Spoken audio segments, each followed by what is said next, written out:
তো এখানে বসিয়ে দিয়েছি পেঁপে আর টমেটো দিয়ে ডাল। মেঘা এই ডালটা খেতে খুব ভালোবাসে। লাস্টে একটু ধনে পাতা দিয়ে দেবো আর নুন হলুদ দিয়ে বসিয়েছি, এতে আর কিচ্ছু দিইনি।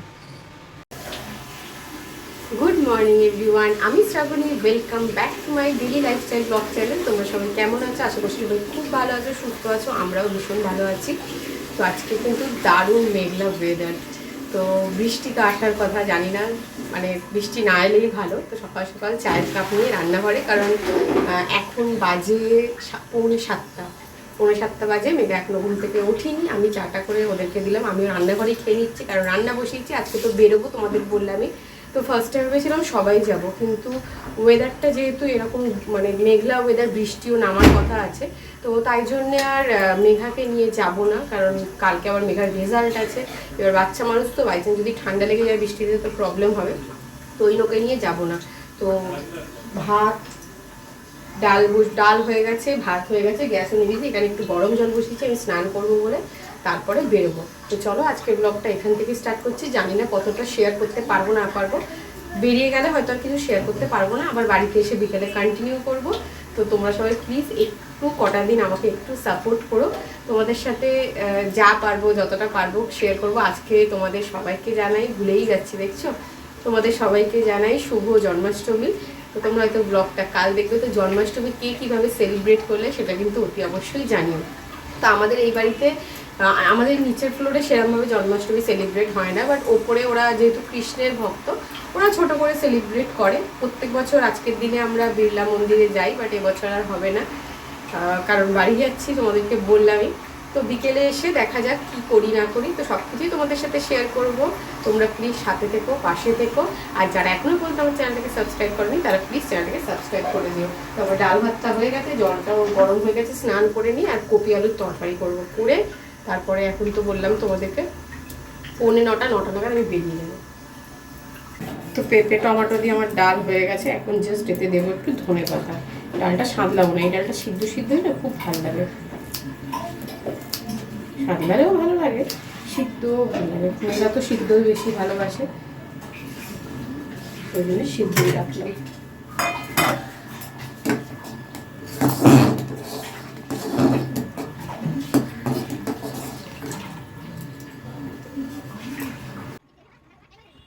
তো স্নান করে চলে এসেছি। তোমাদের তো বললামই যে আজকে ফুলকপি আলুর তরকারি করব। তার জন্য দেখো এখানে টমেটোটা আমি আগে কেটে নিচ্ছি, আর আলু আর ফুলকপি কাটা হয়ে গেছে আমার। তো আমি তরকারিতে তো টমেটো একটু বেশিই দিই, যেহেতু মশলা কম দিই, সেটা তো তোমাদের আগেও অনেকবার বলেছি।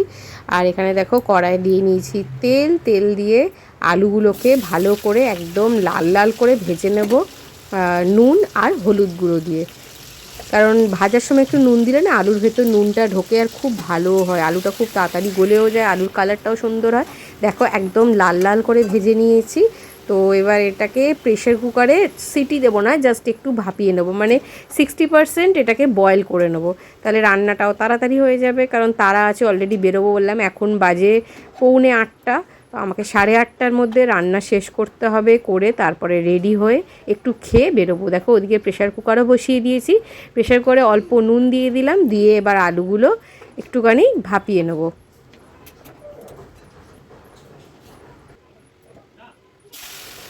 আলু ভাপানো হয়ে গেছে, আর এদিকে আমি বসিয়ে দিয়েছি ফুলকপিগুলো একটুখানি নুন হলুদ দিয়ে ভেজে নেবো। যেরমভাবে আলুটা ভাজলাম সেরমভাবেই ফুলকপিগুলো লাল লাল করে ভেজে নেবো। এখনও তো ফুলকপির সময় আসেনি, ফুলকপি এখন অসময়ের ফুলকপি বলা যায়। এখন যত সব কোল্ড স্টোরের ফুলকপিগুলো আছে সেগুলোই বেরোচ্ছে, কিন্তু ফুলকপির টেস্টই খুব ভালো হয়, সে যেরকমই হোক। সিজনেরটা আরেকটু ভালো হয়, বাট এটাও খেতে ভালো হয়। তো ওই জন্য কী বলো তো, আমি একটু ভাপিয়ে ফুলকপির জলটা ফেলে দেবো, না হলে অনেক সময় কি গ্যাস হয়ে যায়, ফুলকপি খেলে আর একটা গন্ধও থাকে। তো ফুলকপিটাও আমি ভাপিয়ে নিয়েছি। এখন কড়াতে আমি দিলাম সামান্য একটুখানি গোটা সাদা জিরে আর গোটা গরম মশলা দিয়ে এখানে আমি টমেটোটা দিয়ে দিলাম। আমি 3টে মতো টমেটো ইউজ করছি, যেহেতু দুবেলার তরকারি, একটু গ্রেভিটা বেশি লাগবে। তো অ্যাজ ইট ইজ টমেটোর মধ্যে একটু নুন দিয়ে দিয়েছি, যাতে টমেটোগুলো তাড়াতাড়ি গলে যায়। তো আমার টমেটোটা মোটামুটি গলে গেছে।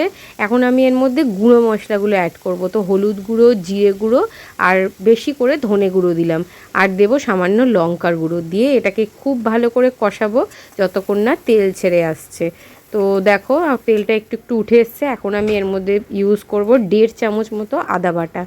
আদা বাটা, সামান্য নুন দিলাম। আগে তো একটু টমেটোতে নুন দিয়েছিলাম, আলু সেদ্ধতেও নুন দিয়েছি, সেই বুঝে আমি এখানে নুনটা অ্যাড করব। তো আমি ভালো করে কষিয়ে নিয়েছি। এবার আমি এতে আলুটা অ্যাড করে দিলাম। আলুটা দিয়ে আবারও কষাতে থাকবো, কারণ আলুটা কিন্তু আমার পুরোপুরি একদম নরম হয়ে যায়নি, হালকা একটুখানি ভেতর দিকটা শক্ত আছে। তো নাড়াচাড়া করে একটু চাপা দিয়ে দেবো, যাতে আলুটা পুরো ভালো করে একদম মাখনের মতো নরম হয়ে যায়। তো দেখো আমার আলু নরম হয়ে গেছে। এখন আমি এই পর্যায়ে এর মধ্যে ফুলকপিটা দিয়ে দেবো। ফুলকপিটা একটু পরেই দিলাম, না হলে ফুলকপিটা গলে একদম হালুয়া চচ্চড়ি হয়ে যাবে। তো দেখো ফুলকপি দিয়ে দিয়েছি। এবার জল অ্যাড করলাম, যেহেতু একটু ঝোলঝোল করব।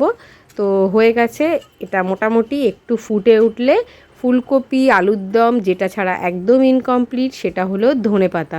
তো এখন আমি ধনেপাতাগুলো একদম কুচু কুচু করে কেটে এর মধ্যে দিয়ে দেবো, দিয়ে একটুখানি ওয়েট করব তরকারিটা ফুটে ওঠার জন্যে। তো দেখো তরকারিটা আমার ফুটে উঠেছে। এখন আমি এর মধ্যে অ্যাড করব গুঁড়ো গরম মশলা। আগে তো আমি গোটা গরম মশলা দিয়েইছিলাম। গোটা গরম মশলা দিলে তরকারির টেস্টটা খুব ভালো হয়। আর এখন লাস্টে আর একটুখানি অল্প করে গুঁড়ো গরম মশলা অ্যাড করে দিলাম। অ্যাড করে নাড়াচাড়া করলাম। আর হ্যাঁ, আমি না প্রথমে মশলা কষার সময় চিনি দিতে ভুলে গেছিলাম। একটু ফুলকপির তরকারিতে চিনি না দিলে ভালো লাগে না, খুব বেশি নয়, সামান্য। তো রেডি আমাদের ধনেপাতা টমেটো দিয়ে আলু ফুলকপির তরকারি। এরকম কপি তরকারি এর হলেই না একটা পুজো পুজো ফিলিংস আসে। সামনেই তো দুর্গাপুজো। দুর্গাপুজোতে অষ্টমীর দিন লুচি, ফুলকপি আলুর তরকারি, এগুলো ছাড়া যেন ঠিক বেমানান। স্নান হয়ে গেছে, মোটামুটি রেডিও হয়ে গেছে। এবার একটু খেয়ে নেবো, এক গাল খেয়ে বেরিয়ে যাবো। তো আজকে তো আর বিকেলে রান্না করতে পারবো না, ওই জন্য সকালে একবারই করে নিয়েছি। তো এই যে আলু ফুলকপির তরকারি সকালের আর বিকেলের আলাদা করে নিয়েছি। ডালও তাই সকালের আর বিকেলের সব আলাদা আলাদা করে নিয়েছি। আর ভাত তো এই যে ভাত এখানে হয়ে গেছে, ভাত গরম গরম ভাত। এক গাল খেয়ে নেবো, বেরোনোর সময় না খাওয়া যায় না। যাই হোক, হয়ে গেছি রেডি, বেরোবো। 10:05 ব্যারাকপুর লোকালটা ধরার ইচ্ছা আছে। টাটা, আসছি, দুষ্টুমি করবে না, ঠিক আছে? আর টাইমে টাইমে খেয়ে নেবে। টাটা। তো পৌঁছে গেছি শিয়ালদা। এই হলো আমাদের শিয়ালদা, আর এই হলো আমাদের নতুন মেট্রো স্টেশন। মেট্রো স্টেশনটা তো খুব সুন্দর করেই সাজিয়েছে, বাট মেট্রো স্টেশনের সামনেটা যদি একটু সুন্দর থাকতো, একটু পরিষ্কার পরিচ্ছন্ন থাকতো, তাহলে আরও ভালো লাগতো।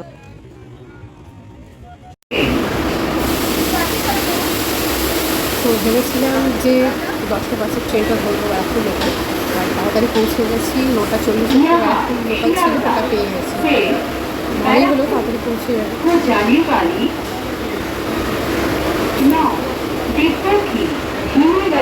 অনেক দিন বাদে একা বেরোলাম, একটু টেনশন হচ্ছে আর কি। গেলে ট্রেনে বিশেষ করে যাচ্ছি, যাই হোক অভ্যাস তো করতেই হবে। মেয়েরা আর কি শুধু কেউ আসতে পারলো না, কারণ আজকে যা ঘুমিয়ে ওয়েদার, যা মেঘলা মেঘলা ওয়েদার, বৃষ্টি হওয়ার তো একটা ইয়ে আছে। তো বৃষ্টি এসে গেলে আবার ঠান্ডা লেগে যাবে, মুশকিল। যদিও কান্নাকাটি করছিল, যাবো, ভাইও আছে, যাবো যাবো, অনেক করে বুঝিয়ে তারপরে এলাম। স্টেশন চত্বর লোকে ঠাসাঠাসি, নানান লোক, নানান পরিধান, নানান ভাষার, সবাই ছুটছে একদিক থেকে আরেক দিক তাদের কর্মজীবন, তাদের জীবিকা নির্বাহের জন্যে। তো আমি যেহেতু আপের দিকে যাচ্ছি, তাও ভালো, ট্রেনটা ফাঁকা ছিল, কিন্তু ডাউনের দিকে ছিল বেশ ভিড়। সবাই ব্যস্ত তার ব্যাগ পোটলা নিয়ে তার কাজের উদ্দেশ্যে।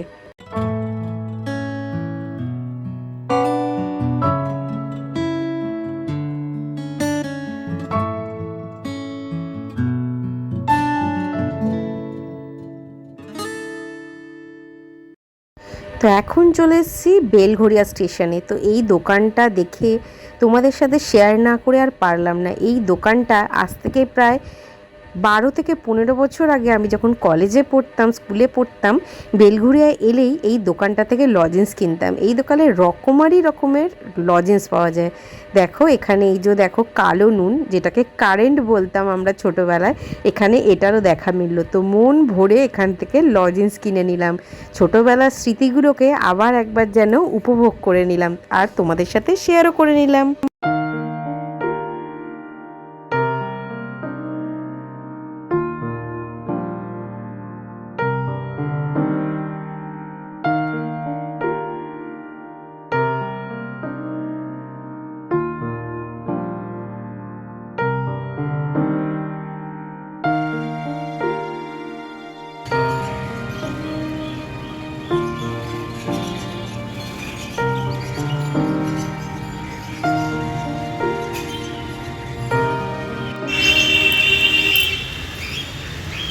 প্রচণ্ড হাওয়া চলছে, বৃষ্টি। বাড়ি চলে এসেছি, বাড়ি এসেছি প্রায় 3টে নাগাদ বাড়ি চলে এসেছি।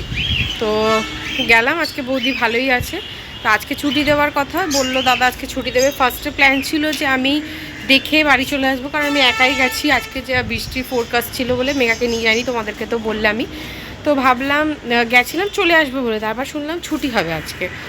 তো ছুটি হবে বলে থেকে গেলাম, ভাবলাম বৌদিকে একেবারে বাড়ি পৌঁছে দিয়ে দেন বাড়ি আসবো। বাট সকালে হিমোগ্লোবিন টেস্ট হয়েছিল, হিমোগ্লোবিন টেস্টে ধরা পড়েছে যে আগেই ব্লাড কম ছিল বলেই ছিল 7.9। তো ব্লাড আনাও হয়েছিল, তোমাদেরকে তো বললামই ব্লাড আনতে গেছিলাম, বাট ব্লাডটা দেওয়া হয়নি, ওরা রেখে দিয়েছিল। তো আজকে সকালে টেস্ট করেছে, টেস্ট করে দেখা গেছে 6.9 হয়ে গেছে হিমোগ্লোবিন। তো বললো দিতে হবে, ব্লাড দিতে হবে। তো সকাল থেকে ব্লাডটা দিতে পারতো, ব্লাড দিতে হবে, ছুটি হবে, ছুটি হবে 1:30 বাজে, বললো 12টায় ছুটি হবে। 1:30 বেজে গেছে, কোনো খবর নেই, আমরা নিচে বসেই আছি। তারপর ডেকে পাঠালো, বললো হিমোগ্লোবিনের রিপোর্ট এসছে 6.9, যে ব্লাডটা আনা হয়েছিল ওটা এখন দিতে হবে। তো এখন আর ছুটি হবে না, ছুটি হতে 6টা 7টা। তো দাদাও বললো তুই বরঞ্চ চলে যা, কারণ মেঘা বাড়িতে একা আছে, আর আজকে বৃষ্টির যেহেতু ফোরকাস্ট, বৃষ্টি তখন আস্তে আস্তে ঝিমঝিম করে আরম্ভ হয়েছে, ওই জন্য বাড়ি চলে এসেছি। একটু আগে ফোন করলাম, এখন বাজে 4:30। একটু আগে ফোন করলাম, বললো ব্লাড দেওয়া শেষ হয়েছে, এখন অবজারভেশনে রেখেছে, মেবি 6টা 6:30টায় ছুটি দিয়ে দেবে। তো যাই হোক বাবা, ছুটি হয়ে বাড়ি চলে যাক। তো ডাক্তার বললো সব কিছুই ওকে আছে, নর্মাল, কোনো প্রবলেম নেই, নর্মাল লাইফস্টাইল লিড করতে পারবে, নর্মাল ডায়েট, কোনোই প্রবলেম নেই। সেটা শুনে ভালোই লাগলো। এখন ছাদে চলে এলাম, ছাদে বিশাল হাওয়া দিচ্ছে। লাড্ডু খেয়ে নিয়েছো? ওটা মা পুজো দিয়েছিল আজকে, ওটা তো মা দিয়েছিল পুজো। আজকে যেহেতু জন্মাষ্টমী, তো প্রসাদ পাঠিয়ে দিয়েছে। সুদীপ তো বসে রয়েছে, তো আমার একটা কানের দুল কোথায় গেল, খুলে পড়ে গেছে। সুদীপ তো ভিতরে বসে বসে, ওই ঘরের ভিতরে বসে আছে, বসে বসে মা ওই মতিচুরের লাড্ডু হয় না, ওই মতিচুরের লাড্ডুই না, মতিচুর না, এটা হলো তোমার ওই মুগের ডালের লাড্ডু। মুগের ডালের লাড্ডু হয়, তো ওই রকমই দাদা বরফি কিনে নিয়ে এসছে হলদিরাম থেকে, মানে পুরো বরফির মতো, কিন্তু মুগের ডালের, সেটা খেতে খুব সুন্দর। তো মা ওটা দিয়েছিল, আমি একটুখানি ভেঙে খেয়েছিলাম, বাকিটা সুদীপ তেমন বসে বসে খাচ্ছে ছাদে বসে বসে। অপূর্ব সুন্দর হাওয়া দিচ্ছে, সেই জন্য ভাবলাম যাই একটু ছাদে ঘুরে আসি, এত সুন্দর হাওয়া মিস করা যাবে না। তো ওই জন্যে ছাদে চলে এলাম, মেঘগুলো একদম ভেসে ভেসে উঠছে।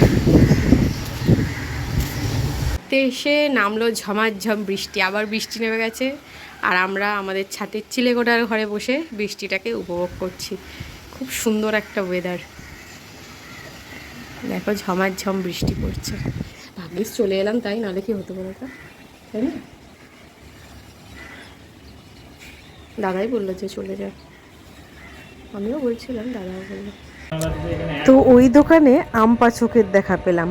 তো ছোটোবেলায় প্রচুর আম পাচক খেতাম, বাট এখন আমাদের কলকাতা শহরে আম পাচকের দেখা মেলে না বললেই চলে। তো ছোটোবেলার স্মৃতি যেহেতু বললাম, অনেক কিছুই কিনেছি, তো আম পাচকের প্যাকেটও কয়েকটা কিনে নিলাম। 5:30 থেকে প্রচণ্ড ঝড় বৃষ্টি, এখন বাজে 7টা। এত ঝড় বৃষ্টি হয়ে গেছে যেখানে কারেন্ট চলে গেছে, মানে আমার বিয়ের 10 বছর হয়েছে, প্রায় 5 বছর পরে আজকে মনে হয় কারেন্ট গেল। মানে অনেক সময় যায়, হয়তো 2-4 মিনিট যায় চলে আসে, কিন্তু আজকে পুরো আধ ঘন্টা হয়ে গেছে এখনও কারেন্ট নেই। মোমবাতি জ্বললে এরকম না, ছোটোবেলার কথা মনে পড়ে। যদিও ছোটোবেলায় মোমবাতি জ্বলতো না, হারিকেন জ্বলতো বাড়িতে, ছোটোবেলার কথা খুব মনে পড়ে। এখন তো কারেন্ট যাওয়াও বন্ধ হয়ে গেছে, ছোটোবেলার সেই স্মৃতি, অন্ধকারে কুমিরডাঙ্গা খেলা, সবই হারিয়ে গেছে। বাইরে টুপটাপ টুপটাপ বৃষ্টি পড়ছে, এতক্ষণ ধরে প্রচণ্ড বৃষ্টি হলো, প্রায় এখানে 5:10-15 বৃষ্টি আরম্ভ হয়েছে। 5:10-15 থেকে 6:45 পর্যন্ত মুষলধারে ঝড় বৃষ্টি। 6:45, 6:30, 6:45 কারেন্ট গেল, 7:30 কারেন্ট এলো। তারপরে বৃষ্টিটা একটু থেমেছিল, এখন আবার 8টার থেকে বৃষ্টি আরম্ভ হয়েছে, এখন আবার একটু হালকা হয়েছে। মানে এই চলছে আজকে সারাদিন ধরে, সারা বিকেল ধরে। দিনবেলাটা বৃষ্টি হয়নি, বাঁচা গেছে আর কি। তো চলো আজকের ব্লগটা এখানেই এন্ড করলাম। আর হ্যাঁ, বৌদির ছুটি হয়ে গেছে, 8টার সময় ছুটি দিয়েছে, 8টার সময় ছুটি দিয়েছে। তো এতক্ষণ হয়তো বাড়িও চলে গেছে, কারণ এখন অলরেডি 9টা, ওখান থেকে তো বাড়ি 10 মিনিট বাই কার, তো বাড়িও চলে গেছে। তো আর তোমরা অনেকেই বলেছিলে বৌদি তাড়াতাড়ি সুস্থ হয়ে উঠুক, এটা কামনা করি। তো আমার খুব ভালো লেগেছে, আর বৌদি সত্যি এখন ভালোও আছে। তো চলো আজকের ব্লগটা এখানেই এন্ড করলাম। বাড়ি যাব হয়তো সানডে, তখন তোমাদেরকে আবার দেখাবো। আর তোমাদের আজকের ব্লগটা কীরকম লাগলো জানিও, যদি ভালো লাগে একটা লাইক কমেন্ট করতে ভুলো না। আর যারা অলরেডি আমার ফ্রেন্ড তাদেরকে অনেক অনেক থ্যাংক ইউ, যারা ফ্রেন্ড নয় তাদেরকেও অনেক থ্যাংক ইউ। তো তারা প্লিজ যদি পারো আমার চ্যানেলটাকে একটু সাবস্ক্রাইব করে সাবস্ক্রিপশনের পাশে বেল আইকনটা হিট করে অল করে দিও, তাহলে আমি ফার্দার যা যা ভিডিও দেবো তোমরা তা সবার আগে দেখতে পারবে। তো চলো tata, bye bye, good night. তোমরা সবাই ভালো থেকো, সুস্থ থেকো, আর এইভাবেই সব সময় আমার পাশে থেকো।